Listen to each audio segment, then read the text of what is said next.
Good morning. We had some technical challenges this morning, so I'm watching you in a little iPad screen. So the psychic distance feels a little different. So we'll see how that goes.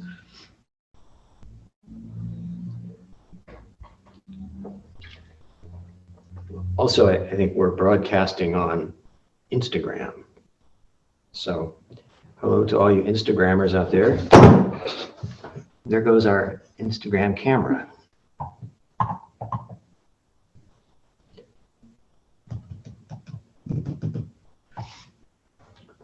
There we go. Okay.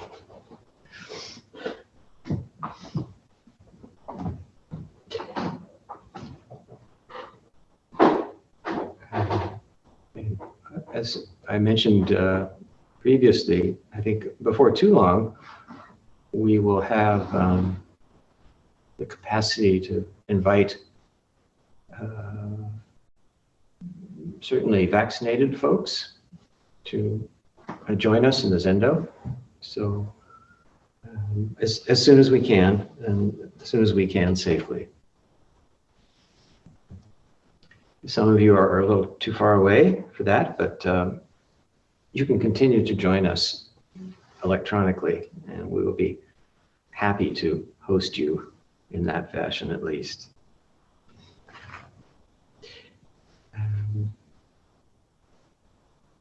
I have set myself a task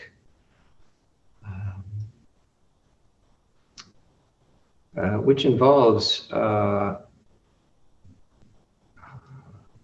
not engaging in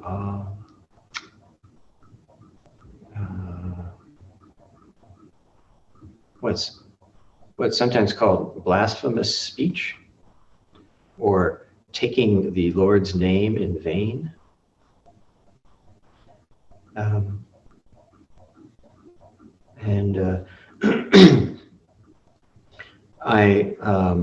I'm a little embarrassed to find out how difficult that is. Having made a almost lifelong habit of taking the Lord's name in vain, it is extremely difficult to what's difficult is to enter that habit space before the unfolding habitual energy has already carried me into using God or Jesus or something in a harsh manner. So this is a very concrete application of mindfulness, and I have to say I'm not very good at it. So I wanted to confess, and if you're wondering why I'm doing that, I have kind of rediscovered, sort of mostly by accident, a lifelong interest in Western esoteric traditions, something that has fascinated me since I was a little kid. And when I was a little kid, there was very little, didn't seem to be much interest in that outside of rarefied academic circles, which I certainly didn't belong to. But now there's quite a bit of interest, and there are many books and critical editions of texts and so forth that are now widely available. And so it's kind of caught my interest again. And if one is actually going to utilize some of the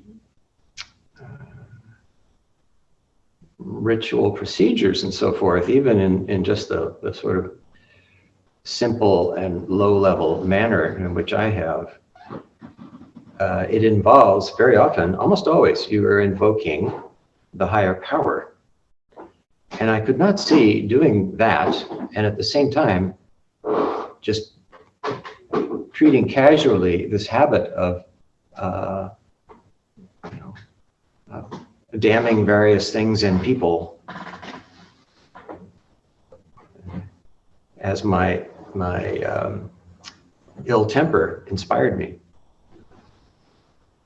So I mention this because, as I say, it is an application of mindfulness, and I had no idea it would be so difficult. So I'm just tossing that out there. Maybe some of you have had a similar experience. Some people have brought mindfulness to the task of like quitting smoking, for instance. And it's pretty hard. Especially if you are kind of bad-tempered, as I am, and if you ever since you could get away with it as a kid, saying "God damn this" or that or whatever expression, if you've been doing that your whole life, it's very difficult to bring mindfulness to bear in such a way that unfolding habit energy can be rerouted. So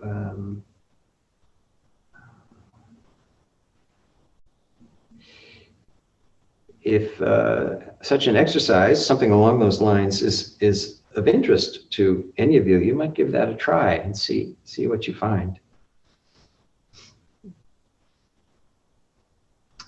So I have had some success, but much less than I would have thought or hoped for. So I intend to keep at it. And I'm not usually given to using profane speech towards others, so I mostly just use it with myself. But if anybody notices me doing that,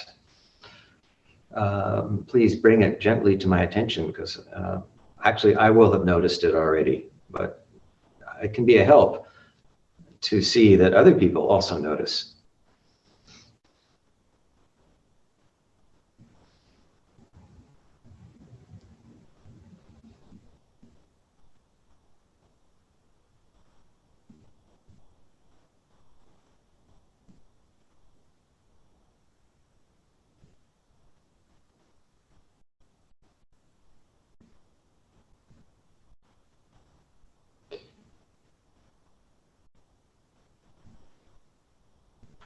The Western esoteric traditions and the Eastern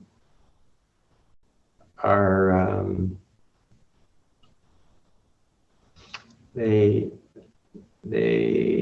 show some distinct differences. And this occurs to me because let's see, yesterday and Thursday and yesterday both was pretty sick with migraine. So I had to miss our Friday morning seminar with my teacher. But it turns out they were discussing mind. And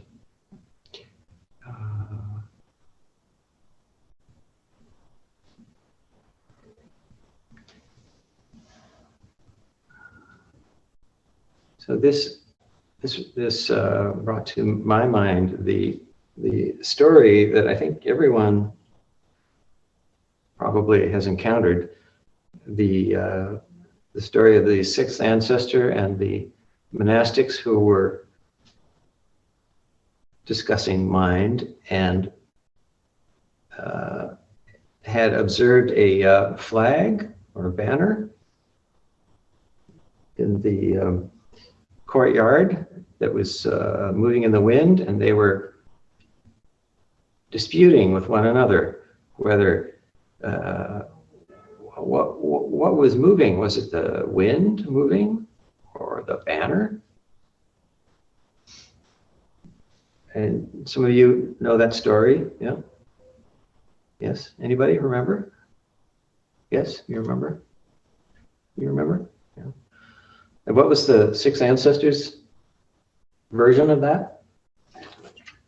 It's the mind that's moving. Mind is moving.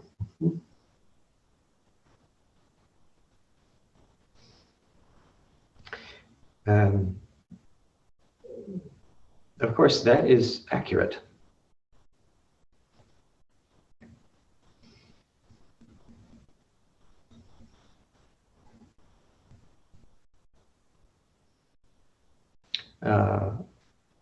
I've been bringing for your consideration this meditation instruction to follow the stream to the source. And in so doing, it is possible to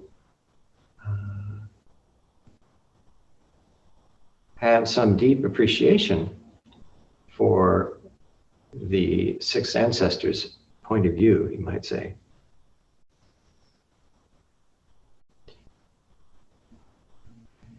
Then too, in the seminar yesterday, someone was inspired to look up one of Suzuki Roshi's Dharma talks,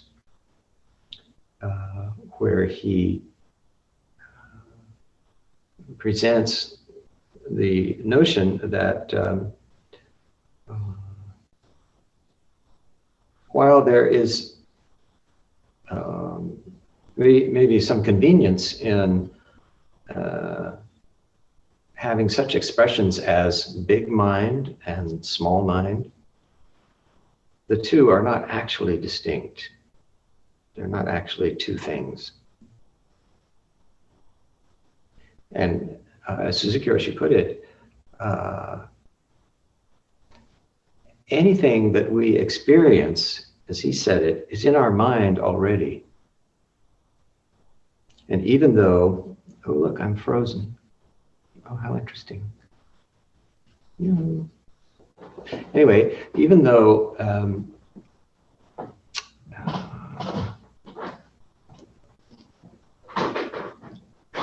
hang on a sec, we're checking on our... We're hearing you well. Yes, it's okay? Yes. Right. Okay.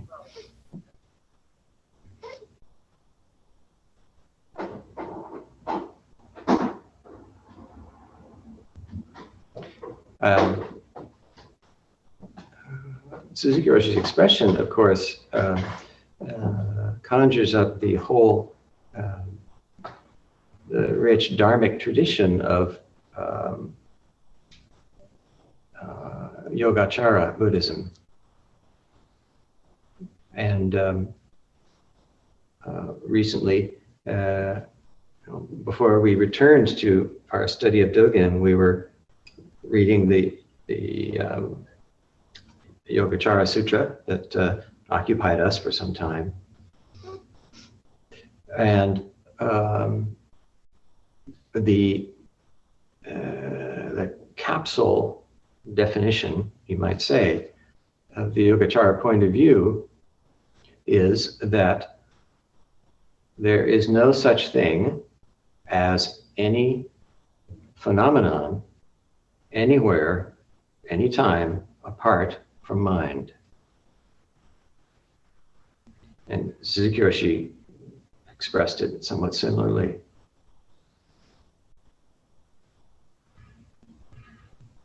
So this is, it's important for us to acquaint ourselves with this point of view and, to have some realization, and I'm not using that term in some particularly dramatic way, just that realization in the sense of to make real for us.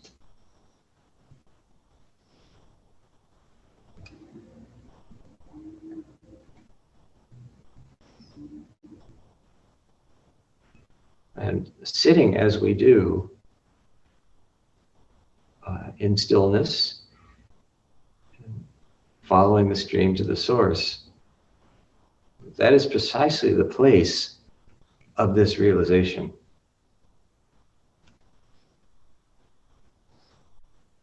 And our habit, of course, is to assume that the world comes to us from out there.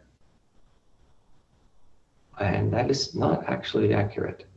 There's a certain empiricist point of view where that might be useful, but that is actually not an adequate explanation.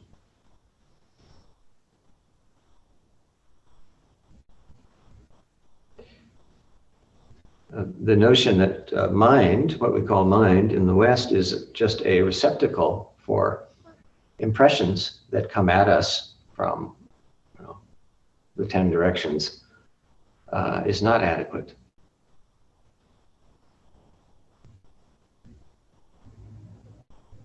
And as we are sitting here now,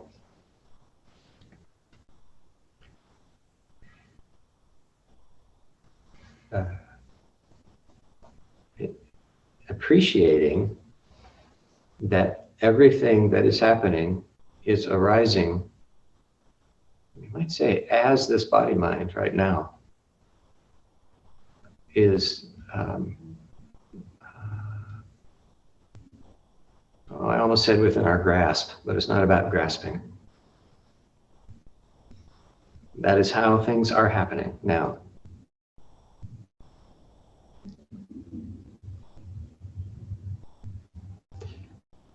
And taking our seat there over and over again is the embodiment of realization of the true nature of mind.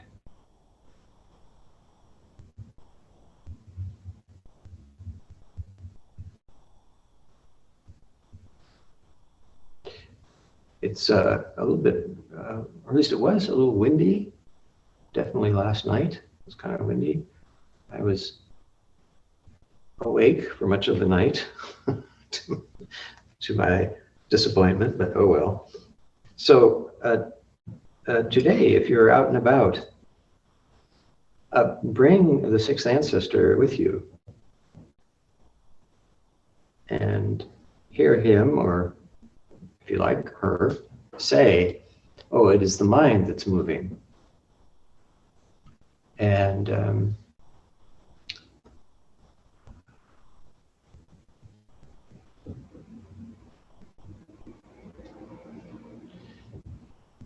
do not try to make that true, but let the whole body be an amazing sensory organ.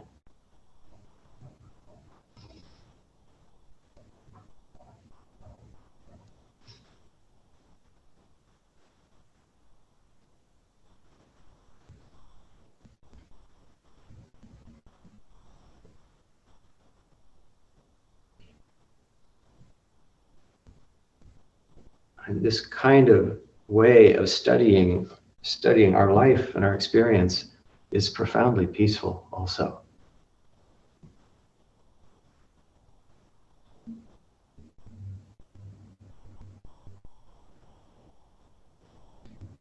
Another way this was being discussed at the seminar, somehow they got into the discussion of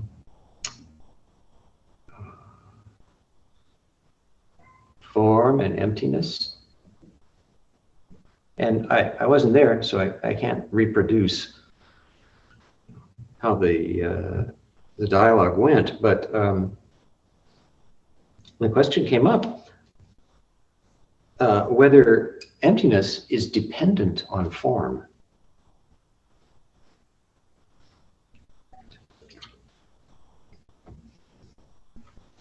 And of course, based on the Heart Sutra,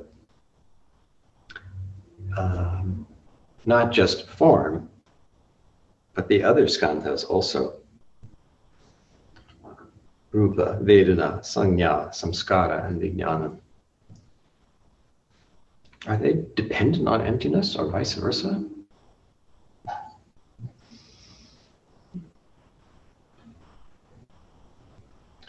It's very helpful when considering such questions if one is anchored in the practice of Zazen. If one is acquainted with the actual nature of mind.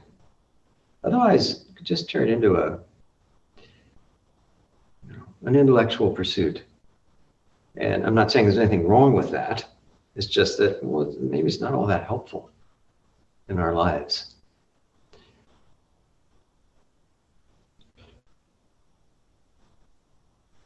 It's actually, speaking of mindfulness, it's actually rather distracting to have what looks like me in this little screen here be doing something other than I think I'm doing while I'm speaking. So I actually have no idea what's going on. But anyway, I assume you're still hearing me. Let's put it that way. This one's totally separate. Totally separate, okay.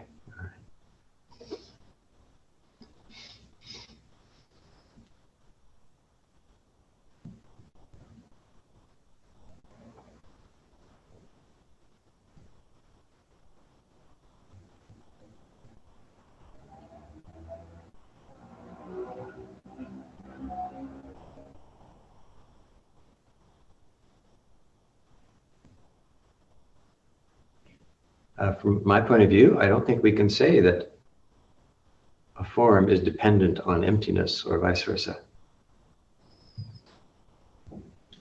That doesn't quite work.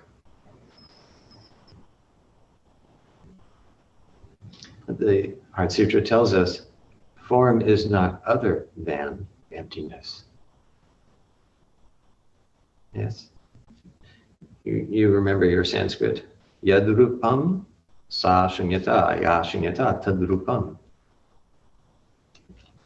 Evam eva vedana samskara sanya vijnana. In just that way,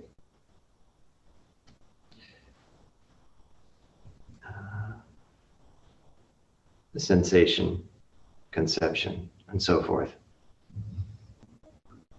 inseparable from emptiness.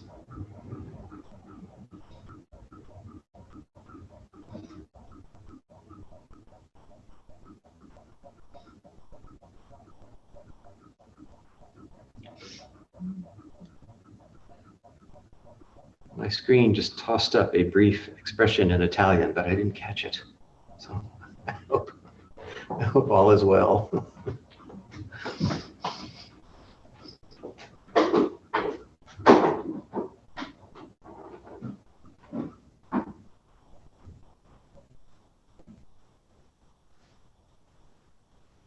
Mi dici tu quando è pronto?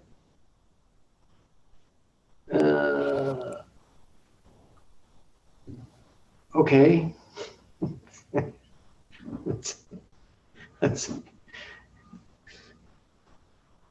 We can return to that later.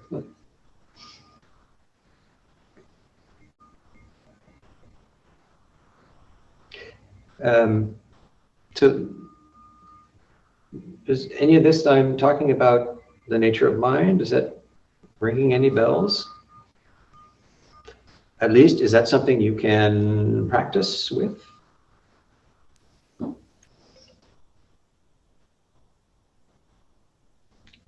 This is not at all our usual way of thinking in the West.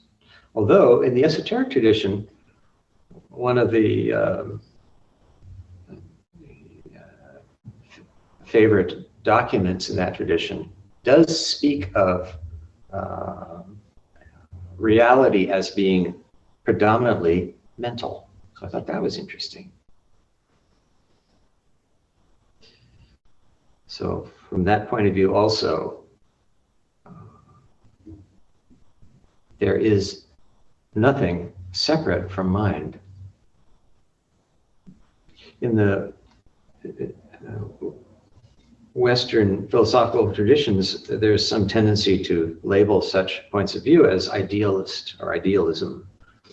That's not quite what we're talking about here.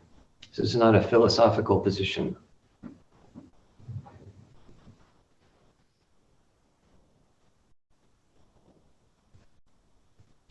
Shakyamuni Buddha was, in many ways, a very competent philosopher, but that was not primarily what he was interested in. He was interested in the matter of liberation.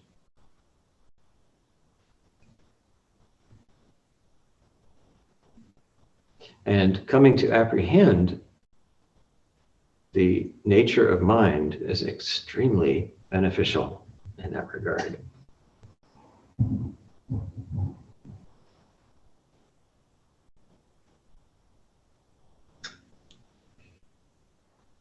As is the understanding of the dynamism that is expressed by saying form and emptiness are not two, nor are they dependent upon each other.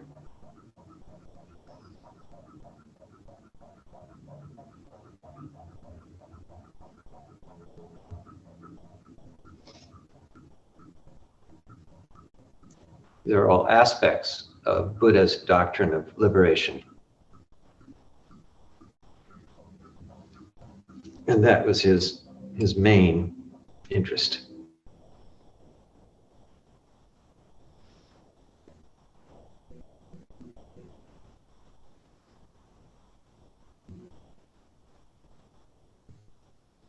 In the Western esoteric traditions also, they don't use the vocabulary of liberation so much. But there is this notion that a view, an understanding, an experience of reality that is not limited just to the surface is a kind of liberation.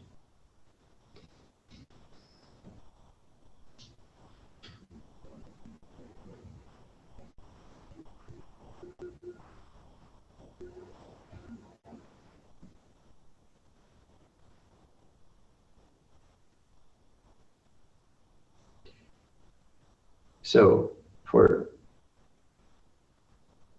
each of us, I would suggest the question of whether the mind is moving, or the flag is moving, or the wind is moving, is of some significance. That's not just idle reflection.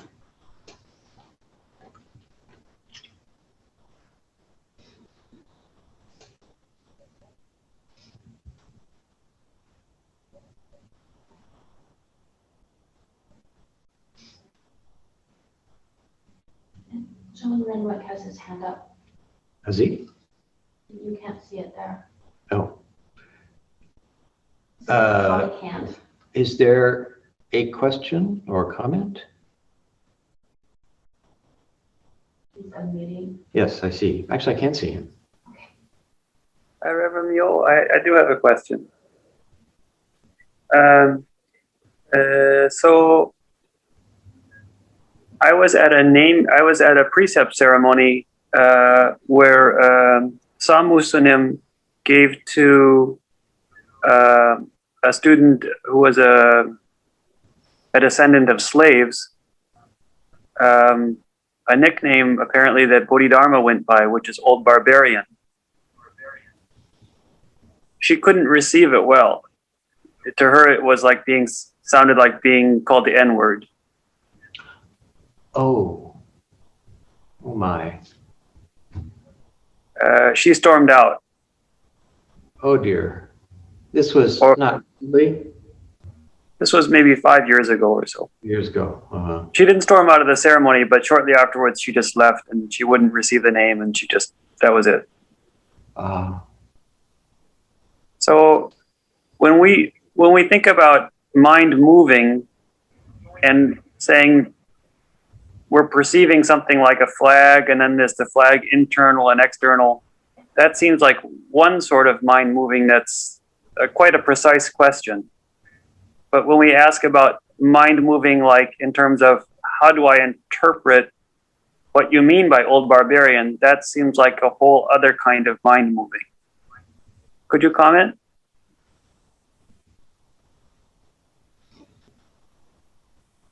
Well, I guess I wouldn't agree that it's necessarily different in terms of the nature of mind. In terms of our experience, yeah, it would be different.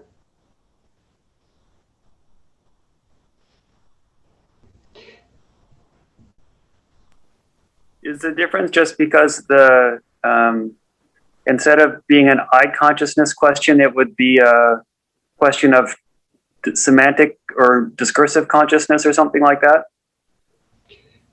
Well, that's an aspect of it. That's true.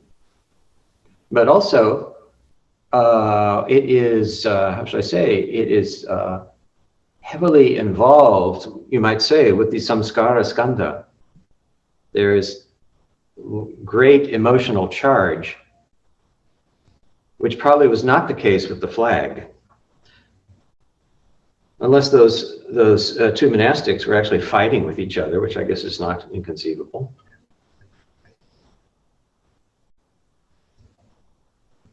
So I'm sorry there wasn't an opportunity in that situation you described for a Samsunim or someone to explain that being given Bodhidharma's nickname was kind of like a blessing and not a curse. But it seems like the samskara energy was so strong that it carried her right out of the assembly. But I suspect that the karmic blessing continued with her. And if it didn't manifest right then, perhaps later.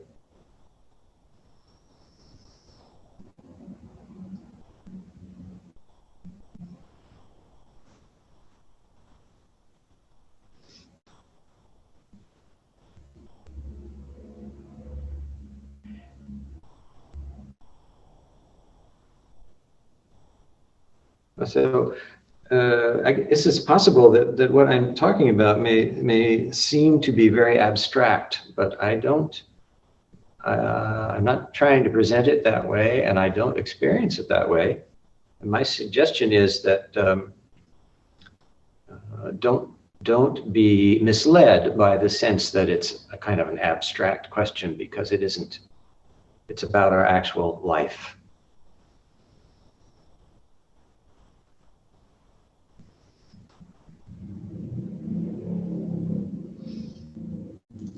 And about the miraculous nature of this body mind.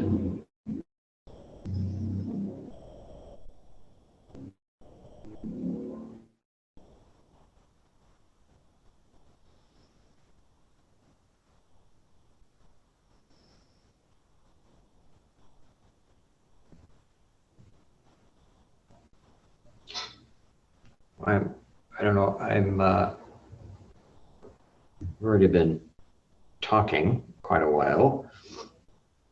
I'm wondering if we need to, make sure we're clear that, I think you all know this, when we're talking about emptiness, we're not talking about a thing. I just want to make sure we're clear about that. Emptiness is not a thing, a stuff. Okay? It is the nature of reality.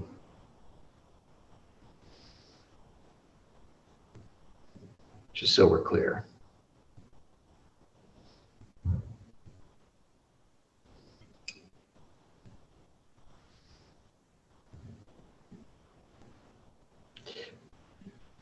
maybe, are there some other questions or comments? No. Yes. We were talking about where Suzuki Roshi said, talking about the terms big mind and little mind are just a matter of the convenience of language. And I personally could easily extrapolate that to every dichotomous situation. Mm-hmm. So, in other words, self and other, form and emptiness, Mm-hmm. those are all ways in which we try to communicate something of reality Linguistic to conventions. each other. Yeah. And that's it. Aside from that, I don't know.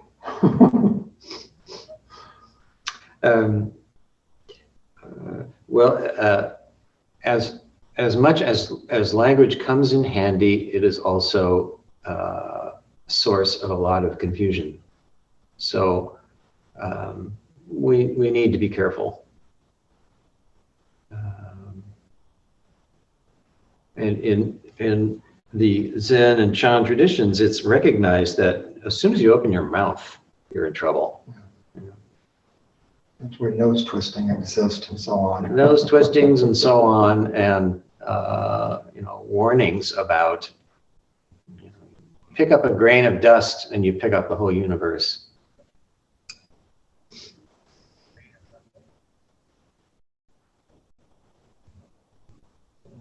But still, as Gary Roshi liked to say, you have to say something. You can't just sit there in dumb silence all the time. Tempting as that might be.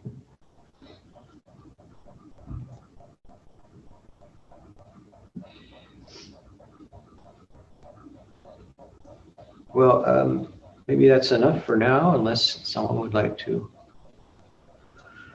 comment further. Please invite the sixth ancestor along to go with you today. Tendo made a big wave. Oh, Tendo did. Oh, I just saw him there for a second. Tendo-san, are you there? Yes, Reverend Mio. So I wanted to make sure, earlier in your talk, you talked about Western and Eastern esoteric traditions having some major differences.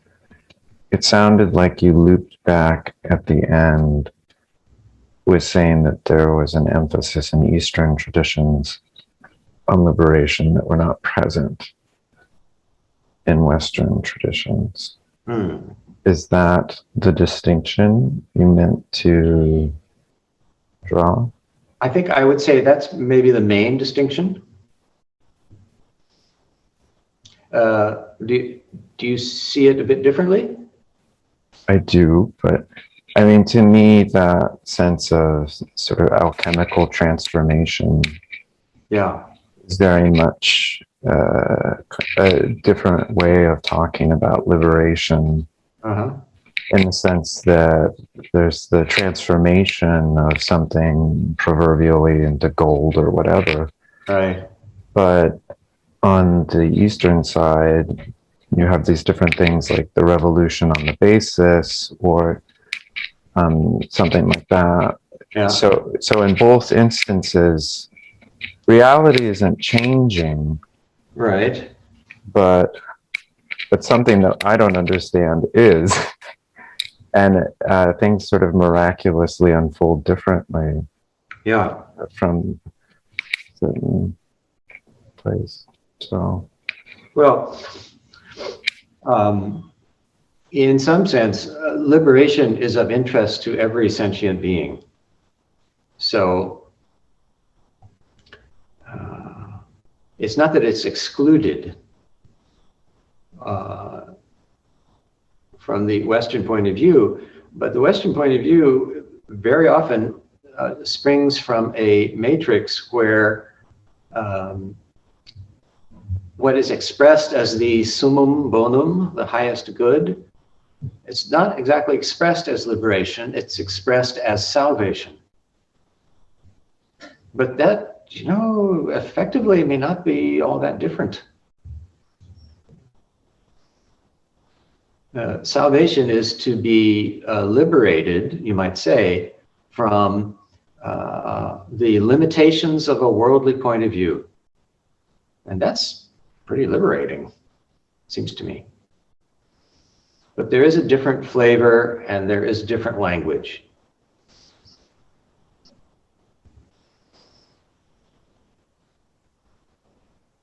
That's what I say today, anyway. I will continue my studies, which were interrupted by lack of access when I was like 15, 16. And I will continue my practice of trying to avoid profane speech.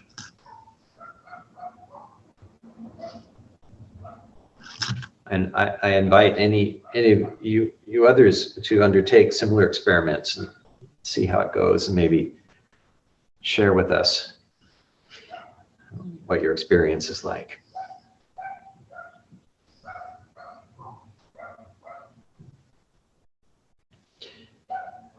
Okay, well, please take care of yourselves.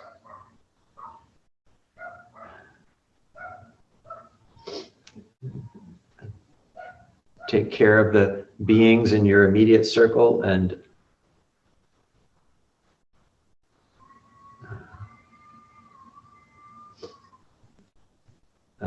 enjoy the Bodhisattva vow, which invites every being into our circle.